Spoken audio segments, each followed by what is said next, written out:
this is the third Go Public that I've done. We did do, I think, one other previously, but we really think it's important for everybody to realize all the great work that's happening by USF. I really don't think many people in the community are aware of all of what USF is offering to the community through these kinds of projects. And it's also very important for us to get a better understanding of the work that's happening in our community and globally. So we thought that this kind of an event, we're calling it Go Public with an exclamation point, because we really want people to get out there and make people aware of all the great work they're doing. When I mention to people that I can find you a breastfeeding expert, or I can find you the person that you need who really has been delving deeply into this, you don't have to try to figure everything out by yourself, that there are these experts all over our campus. And you just have to make yourselves available and known. So we're going to talk about some of the techniques for doing that.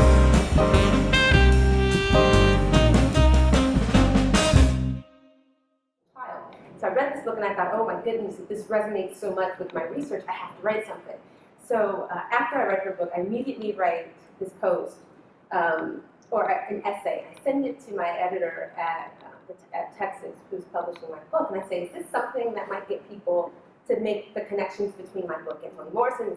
Would this make my research relevant if people read this? What do you think? I haven't really edited yet. I didn't receive a response, and apparently she had responded, but I hadn't received the email. So she went ahead and posted the blog post without me editing it, without me knowing that she did that, because she said, this is so timely, we can't wait, we have to post it. I was horrified. I was absolutely horrified. How can you post this? Like, you can't do this. But she did. And it was received well. It was selected to be part of this best blog post, blah, blah, blah. And for me, that was the moment where I realized, and you probably already know this, Damon, is that blog posts are effective because they're timely, right? Because they're these visceral reactions to what's happening. But their effectiveness is also sometimes why it's difficult to do this, right? Because sometimes you don't necessarily want the whole world reading your visceral reaction to something that's happening.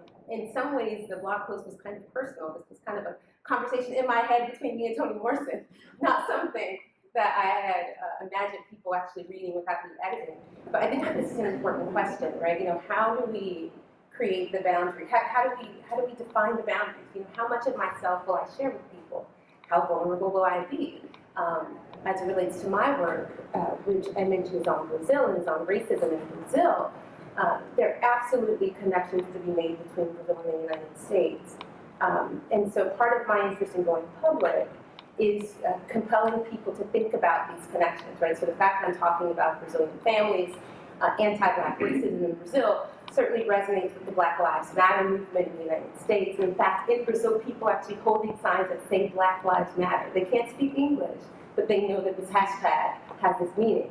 So I have an op-ed I'm working on that kind of brings those two things in dialogue. But for me, the question is how much do I want to share with everybody? There's some intensely personal feelings attached to these pieces.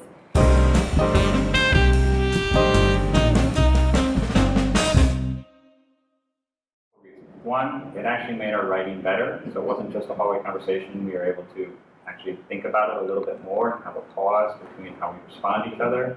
It also let us go off on tangents where we might be able to talk more about one of our particular areas of expertise. And what we learned from that, we still joke about today, is in some ways we don't know where some of the ideas come from now. It's just we'll sit down and talk and say, we don't know. We've been trading them back and forth so many times. But the other thing that happened by going public in this way was that we got other people involved in the conversation. And by being online, suddenly we could have clinicians speaking with us, we could have neurosciences, we could have graduate students from different disciplines commenting and even encouraging us. That was actually some of the best early reactions to us, was they liked what we're doing. Okay, we should do a little bit more of it. And we were just so impressed by how quickly something we created online grew. We started in November, December of 2007. And I think in our first month we maybe got 100 hits, and then by January, 1,000. And then eventually worked up over about a year where more or less they study about, we get about 20 to 30,000 hits a month. And after I realized the power of what I now would call creating digital platforms online, that these are platforms that you can create and sustain, I started doing that in other types of ways. So I created a collaborative project with graduate students here at USF to create a wiki on medical anthropology, which is what I generally teach on with the graduate students. And both through the blog and the wiki, I learned that I could have students also put things online. And instead of just having me read their paper at the end of the semester, they could suddenly have potentially hundreds of thousands of people read what they wrote.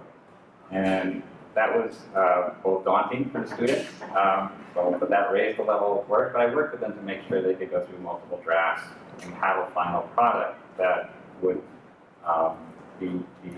meet the standards. Okay,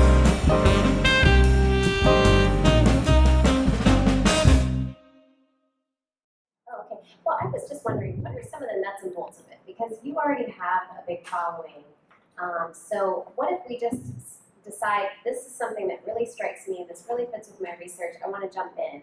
What should we do? Should we start blogging? Should we start tweeting? How do people get going if we haven't started having a following yet? So I'll fess up right now, I don't have a personal website. Okay? So you don't have to do what you think is the traditional way of trying to get your research out there. There's nothing wrong with traditional websites. I feel guilty that I don't have one. But it's all just a question of time. And I have in a sense, I already have a platform. I don't necessarily need to create another one.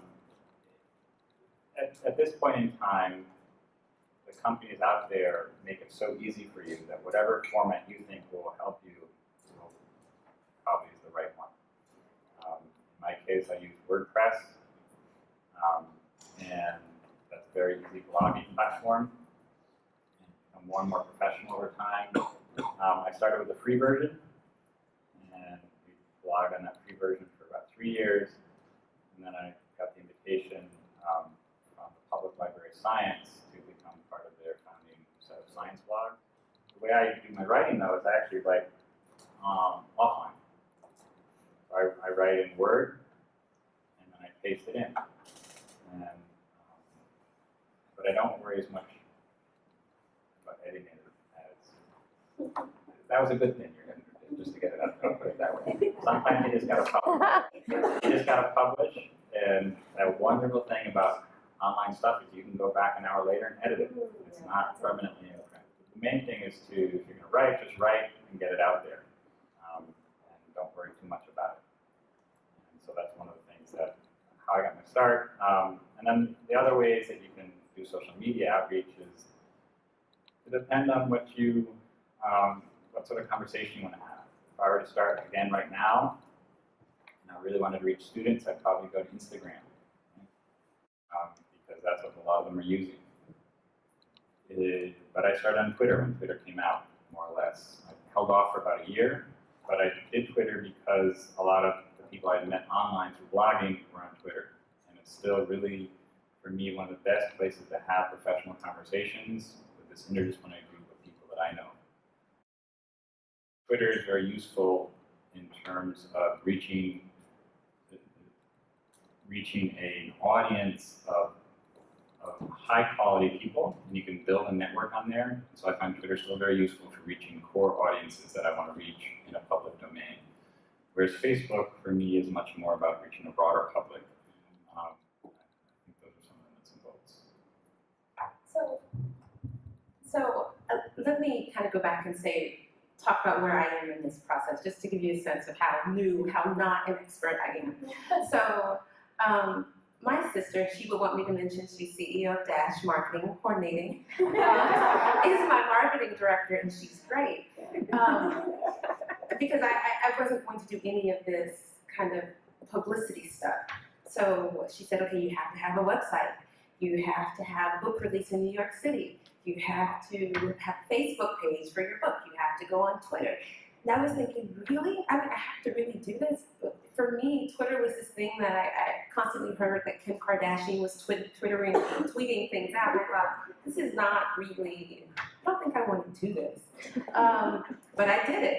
So I created a Facebook page for the book that I have coming out.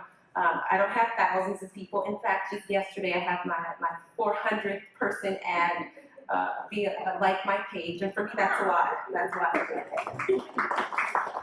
I was just going to tell you, I thought I was going to brag that we were at 396 for OSEP and ask you guys to like us because we were just working to get to 400. You were at 400. Amazing. Well, please do like us as well. But it actually does work. You know, I really had my doubts about, you know, whether I was going to use social media. Because for a while I had actually been off of Facebook for years. I had an account, but I hadn't used it. But she encouraged me to create this separate site for the book and to do all these other things. The website, which now has a media gallery of videos posted about me, talking about the book, talking about service learning things that OSEP has organized. And so in many ways, people have emailed me in response to these things. This actually works. I mean, people actually get interested in your work through your web presence, which was kind of surprising. So for me, I've really taken a more traditional route, right? So create the website, do the Facebook page, do the Twitter page, do these talks, right? So there's the New York City thing that's going to be happening. And so another part of getting my research out are these op-ed pieces that I'm working on now. And so I've always been I'm very practical about how I spend my time and what I do. And part of the strategies has been to talk to other scholars in particular who are writing about issues, let's say, related to racism, to talk about how they've gotten other people involved, how they've gotten their work into a broader audience.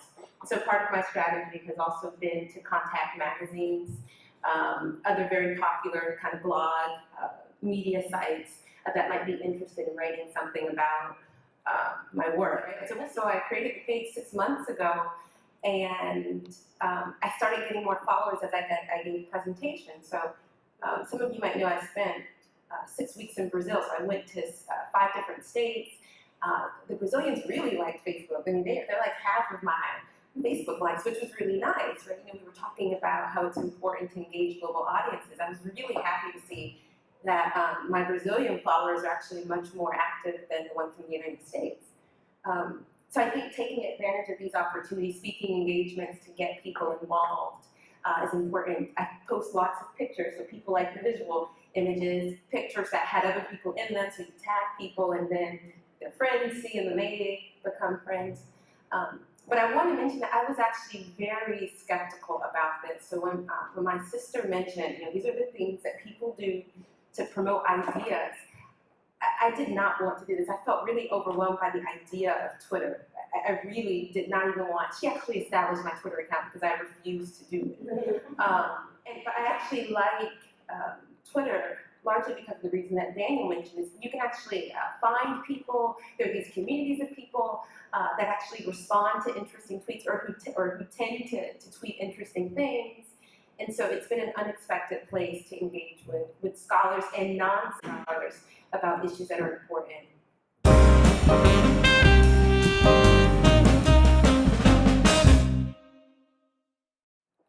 But one of the reasons I turn to blogging is when I wrote in graduate school, one of the ways I tend to learn is I'll write my things out, sort of process things through writing, typing. And blogging was almost the same as doing exactly what I did in graduate school, where I was writing about papers and notes. It really wasn't that different. The only thing that made it that much different is I suddenly had to put it online. And so I think things that we do privately as academics can be very easily transferred into digital and online formats. Because it's not that different. The same things that are valued if you're trying to learn about it can be valuable to other people.